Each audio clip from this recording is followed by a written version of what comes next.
Wiilkan wuxuu u bartay yaraantiisa ilaa hadda inuu arko aabihiisa daqiiqado kooban.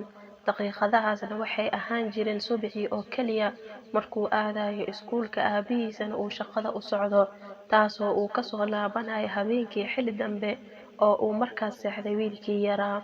Aabahan cunugiisa ma ahaynin mid daneeya, masjidkana uma kaxayn jirin, balse aabaha maba tukan jirin, mana ka soo qaybgeli jirin tartamada uu wiilkiisa ka qaybgalayo si uu u dhiirigeliyo ama si uu u daawado xafladaha iskuulka.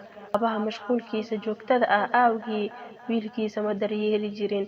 Wiilkii wuxuu ahaan jiray mid mar walba murugaysan, balse hooyadiisa ayaa waxay ahayd mid ka saarta murugada. Maalin maalmaha ka mid ah ayuu imaaday aabihii guriga, wuxuuna ku dhahay xaaskiisa, magaalada ayaan u guuraynaa, meeshaas ayaan ka helay shaqo fiican, lacagtana waa lay kordhiyey. Wiilkii yaraa si lama filaan ah ayaa lagu keenay magaaladii isagoo aan dadna ka aqoon, waxaana uu sii ziyaaday murugadii. Wuxuu ku sugnaadaba xaaladan ilaa uu ka bartay deriskiisa Sheekh Saciid. Markii ay dhalatay bisha Ramadaan, sheekhii wuxuu u qoslay wiilkii yaraa wuuna salaamay, hadiyad qurux badanna wuu siiyey. wuxuuna ku dhahay beritoole waxaan kugu sugaynaa masjidka si aad noola tukatid salaada jamaacaha. Markaas kadib wiilkii aad ayuu u jeclaaday Sheekh Saciid, wuxuu ka caawin jiray xifdinta Qur'aanka, qisooyin badanna wuu baray iyo axaadiista Nabiga sallallahu calayhi wasallam. Wiilkii xaaladiisa murugta ahayd waxay isku bedeshay farxad, waxbarashadiina heer sare ayuu ka gaaray, wuxuuna dareemay in ay noloshu aad u macaan tahay. Maalin maalmaha ka mid ah aabihii ayaa shaqada ka soo laabtay, wuxuuna arkay xaaskiisa oo murugaysan. Wuxuu weydiiyey sababta ay la murugaysan tahay. Waxay ku dhahday wiilkeeni siduu ooga soo laabtay iskuulka, qolkiisa ayuu ku jiraa, cunto dhan ma cunin, wuuna oynayaa. Aabihii qolka ayuu si degdeg ku galay, wuxuuna arkay inuu wiilkiisa aad u murugaysan yahay, uuna oynayo. Wuu u dhawaaday, wuxuu ku dhahay maxaa kugu dhacay oo aad saanan ugu murugaysan tahay? Saaxiibadaada iskuulka maa kaa xanaajiyey, mise cashirka ayaadan si fiican uga shaqayn oo macalinkaaga ayaa ku ciqaabay?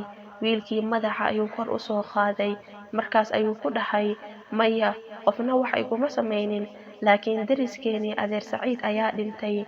Aabihii aad ayuu ula yaabay markuu maqlay arrintan, markaas ayuu ku dhahay ayahee maxaa keenay oohintan iyo murugadan badan? Wuxuu ahaa nin waayeel ah, adduunkana wuu ka dhargay, mana u malaynayay in geeridiisu ay u ooyeen carruurtiisa sida aad adiga ugu ooynayso. Haddaan aniga dhinto sida aad ninkan uga ooyday ma igu ooyi doontaa? Wallaahi ma u malaynayo, ee hadda oohinta iska daa. Sheekh weyn ayuu ahaa, adduunkana wuu ka nastay dhibaatadiisa, ee soo bax cunto aan cunnee, gaajo ayaan u dhiman rabaaye. Wiilkii aabihiisii ayuu ku soo fiiriyey eegmo daran, markaas ayuu ku dhahay maya aabe, ma joojinayo oohinta. Geerida ku timid adeer Saciid awgii. Wuxuu ahaa adeer Saciid mid markasta ii kaxeeya masjidka, wuxuuna i bari jiray Qur'aanka Kariimka, wuxuuna igula dardaarmi jiray in aan la saaxiibo asxaabta wanaagsan. Wuxuu ii xanaaneyn jiray sida in aan ka mid ahay carruurtiisa, hadduu i waayana wuu i weydiin jiray, marka sideen ugu ooynaynin. Wuxuu ii ahaa aabe wanaagsan iyo walaal, saaxiib intaba. Wanaaga ayuuna igula talin jiray. Marka aad adiga ahayd mid i ilowsan oo aan i daryeeli jirin, oo aan ka warhaynin salaadayda iyo waxbarashadayda, mana ii raaci jirin masjidka, salaadana ma ilaalin jirin. Hamigaaga dhan wuxuu ahaa sidaad lacag u aruurin lahayd. Sideed u rabtaa in aan kugu ooyo sida aan ugu ooyay adeer? Markuu maqlay aabaha hadalladan, xaada ayaa istaagtay. Wuxuu dareemay in jirkiisa naar laga daaray. Wuu iska soo baxay isagoo yaaban. Wuxuu bilaabay in uu ka fikiro hadallada wiilkiisa uu ku dhahay. Wuxuu dareemay murugo iyo shalayto. Wuxuu cod dheer ugu celcelinayay, waa runtaada wiilkaygiiow, ma ku ahayn sidii ninkii deriskeena oo kale, laakiin hadda ayaan ogaaday.